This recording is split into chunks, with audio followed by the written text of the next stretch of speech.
Hari ini pada dengan YN yang pusing setengah mati. Ia harus fokus bekerja, namun tak bisa berhenti memikirkan rencana usaha yang akan ia jalankan ke depannya. Kemarin malam Ian sempat mencari informasi mengenai tempat usaha yang lokasinya strategis dan biaya sewanya yang masih masuk akal. Tapi tidak semudah yang dibayangkan, karena Ian masih sangat awam. Jadi wajar jika ia kebingungan. Akhirnya seminggu kemudian Ian menemukan lokasi yang cocok berkat bantuan Taehyung. Lelaki itu bekerja keras dengan banyak mencari informasi dari teman ke teman, bahkan bernegosiasi mengenai harga sewanya. Ian jadi merasa menyesal, dulu ia tak memiliki banyak teman demi membela Kaun. Bahkan hingga keluar dari universitas, Kaun masih saja mengekori Ian kemana-mana. Taehyung sudah siap, 10 menit lagi aku akan tiba. Ian baru saja menerima pesan dari Taehyung. Hari ini mereka akan pergi mendatangi acara pernikahan Yoongi dan Kaun. Ian, sudah apa? Tapi entah mengapa aku merasa tak percaya diri. Aku takut omongannya akan merendahkanku di hadapan banyak orang dan membuatku malu. Taehyung, tidak ada yang bisa merendahkanmu selagi ada aku di sana. Jika opa sudah bicara seperti itu artinya aku bisa merasa tenang. Percayalah padaku, hari ini akan berjalan dengan lancar. Seandainya aku memiliki kakak laki-laki, mungkin seperti ini gambarannya. Selalu dibela, dijaga juga dimanjakan. Apa opa bersedia menjadi kakak laki-lakiku?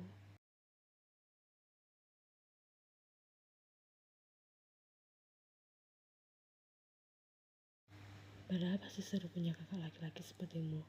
Kau cari kakak laki-laki yang lain saja, jangan aku.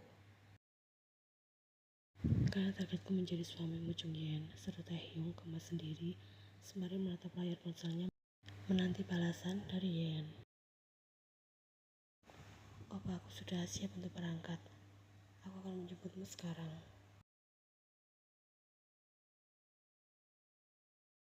Oma, aku akan berangkat sebentar lagi. Ucapnya sesaat ia melihat Ara masuk ke dalam kamarnya. Ara refleks menatap penampilan Yen dari atas hingga bawah. Putri Oma cantik sekali hari ini. Pasti maksud Oma kaunya yang terlihat cantik. Tentu saja dua-duanya, apalagi akhir ini kau jadi lebih banyak tersenyum. Oma turut merasa bahagia beras Ara. Benar kata Ara, meskipun akhir ini Yen sering merasa kelelahan karena harus mengurus pembukaan butiknya, tapi ia juga merasa sangat senang dan bersemangat. Pada akhirnya impiannya untuk memiliki butik sendiri akan segera terwujud. Di mana apa? Aku ingin berpamitan.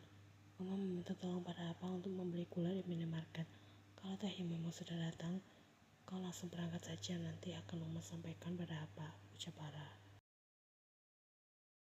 Iya Oma, balas Yen sembari mengecek ponselnya. Ada satu pesan teks masuk dari Taehyung.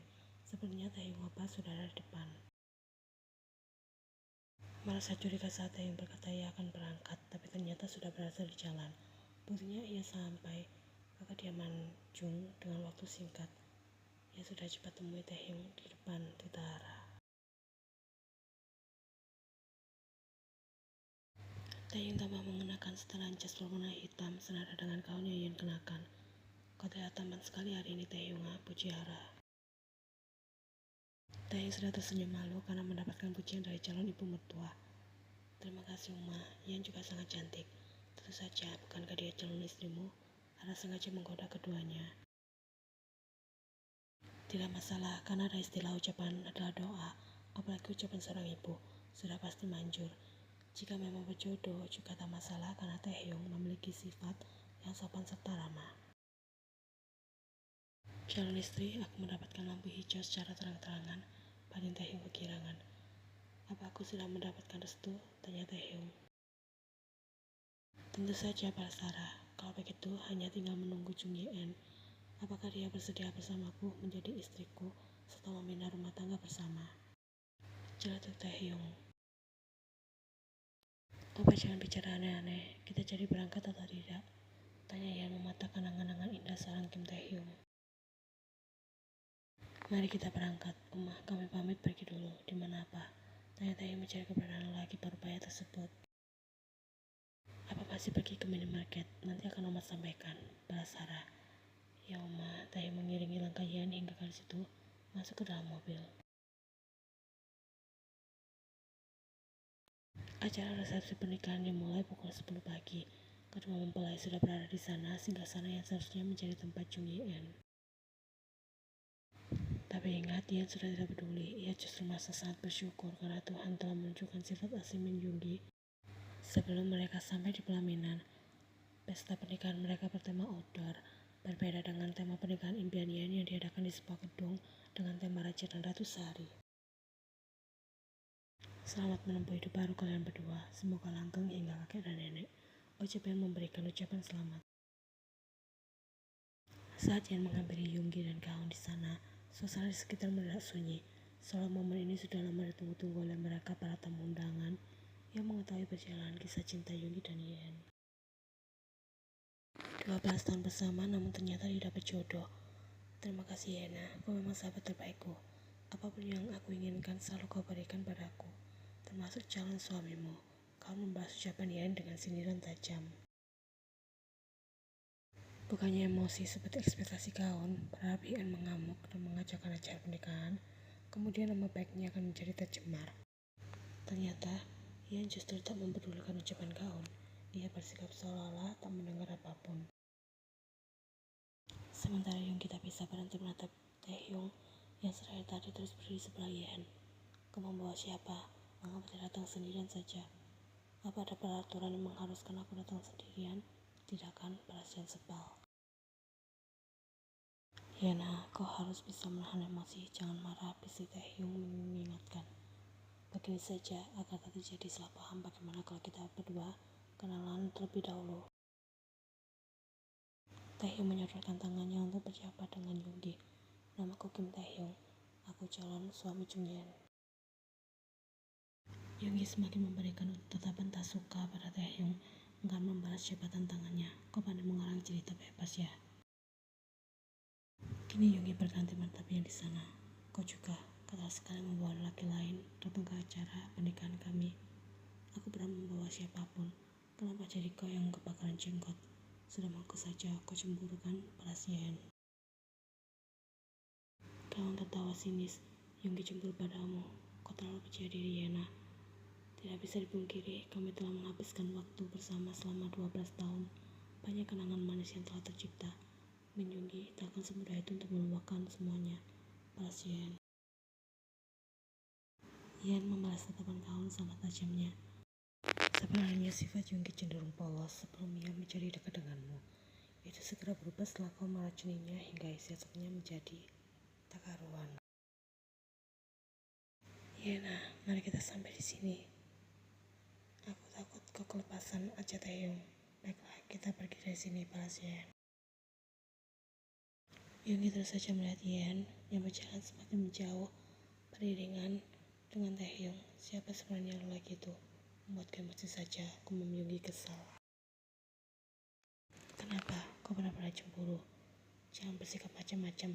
Ingat, kita sudah menikah sekarang, balas Gaon tanpa tak suka. Aku hanya merasa penasaran. Lupakan Jung Yan karena aku tak menyukainya. Bahkan ketika kau hanya menyebut namanya, kalau kau masih terus memikirkannya, aku akan lakukan sikapmu ini pada Uma, ancam Gaon. Aku sudah mengatakan hanya penasaran kan? Kau ini mengerti bahasa manusia atau tidak? Bentar Yoongi emosi, kemudian pergi dari sisi Gaon. Min Yoongi, kau mau pergi kemana? Acaranya baru saja dimulai. Gaon hampir mengejar Yoongi, tapi Hunji lebih dulu menghampiri ia di sana. Ada apa ini? Sebuah Hunji dengan segera. Aku tidak tahu apa yang sudah terjadi padanya. Dia tiba-tiba marah tak jelas. Balas Gaon dengan rata resah. Kau tetap di sini saja, biar rumah yang menyusulnya, tidak Hunji. Datang ke acara pernikahan teman masa sekolah dulu, sama artinya dengan reuni dadakan.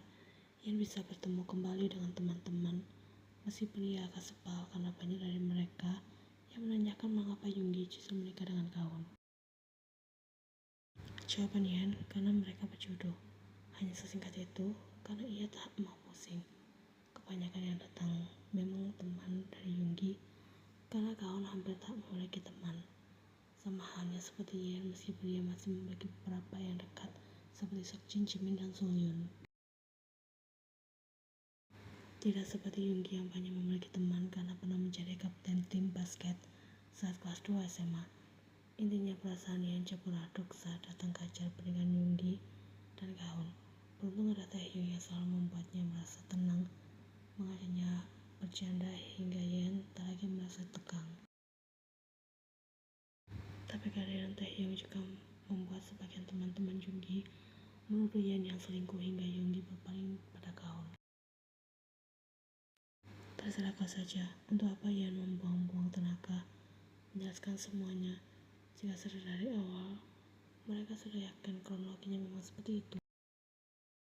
Apalagi mereka adalah teman-teman Yoongi, sudah pasti mereka lebih percaya cerita Yoongi daripada Yen. Di sana kelihatan Seokjin datang bersama dengan istri dan anaknya. Mereka benar-benar definisi dari keluarga bahagia. Coba lihat baik-baik, bukankah wajahnya sangat mirip sekali denganku? Ucap Seokjin bangga memamerkan anak perempuannya yang sudah berusia 5 tahun. Itu karena dia anak Mohyung, tidak mungkin juga akan mirip denganku, balas Taehyung. Ada juga Jimin dan Suhyun yang selalu menempel dimanapun dan kapanpun. Maklum, masih pengantin baru. Sayang, sudut bibirmu belepotan krim kue. Sebentar, akan aku bersihkan. Jimin sekarang mengusap sudut bibir Suhyun dengan ibu jarinya. Ia langsung berpaling muka, enggan menatap padakan manis tersebut di depan matanya. Takutnya iri. Aku dan Julian akan pulang duluan. Masih ada sesuatu yang harus kami kerjakan. Ucap Taehyung pamit pada yang lain. Setelah beberapa saat mereka saling mengobrol. Seokjin menanggapi dengan anggukan karena saat ini ia tengah fokus menyuapi makan sang anak. Yen, bukankah sebentar lagi kau akan membuka sebuah butik? Tanya Jimin. Benar, aku juga mendengar hal tersebut dari bos Kim, sahut Seokjin. Masih direncanakan, balas Yen. Bukan rencana, persiapannya sudah hampir 70% selesai, rala Taehyung. Padahal Yen belum ingin bercerita pada siapapun karena takut ada kendala di tengah jalan hingga butik tersebut tak jadi beroperasi. Tapi Taehyung dengan pede malah bercerita pada Seokjin dan Jimin. Kalau kata Taehyung, tidak masalah karena Seokjin dan Jimin baik serta bekerja keras. Ini benar-benar tidak nyambung sama sekali. Aku doakan semoga lancar hingga hari pembukaan nanti. Sukses ya, ucap Seokjin yang segera ia amini dalam hati. Jimin dan Suhyun juga secara bergantian memberikan selamat setelah doa. Yen menjadi merasa beruntung karena dikelilingi oleh orang-orang baik seperti mereka yang selalu memberikan suntikan energi positif. Nanti kalau butik milikmu sudah berjalan dengan lancar, jangan lupa lirik bos Kim. Koda Jimin sembari merangkul pundak Taehyung. Kasian sekali nasibnya, jomblo akut sejak lama. Jangan sembarangan, sebenarnya banyak gadis yang menyukaiku, tapi aku hanya menginginkan Jung Ye-en. Pas Taehyung kembali mengeluarkan gombalan andalannya. Ia tak memiliki minat untuk menanggapi, karena semakin ditanggapi akan semakin lama mereka digoda oleh yang lain. Kita akan pulang sekarang, sekalian pamit pada Om Moni. Ayo Opa, ajak Yen mengakhiri obrolan mereka. Ketika ada kesempatan karena Taehyung bahkan sudah larut dalam obrolan dan lupa tujuan mereka untuk pulang lebih awal.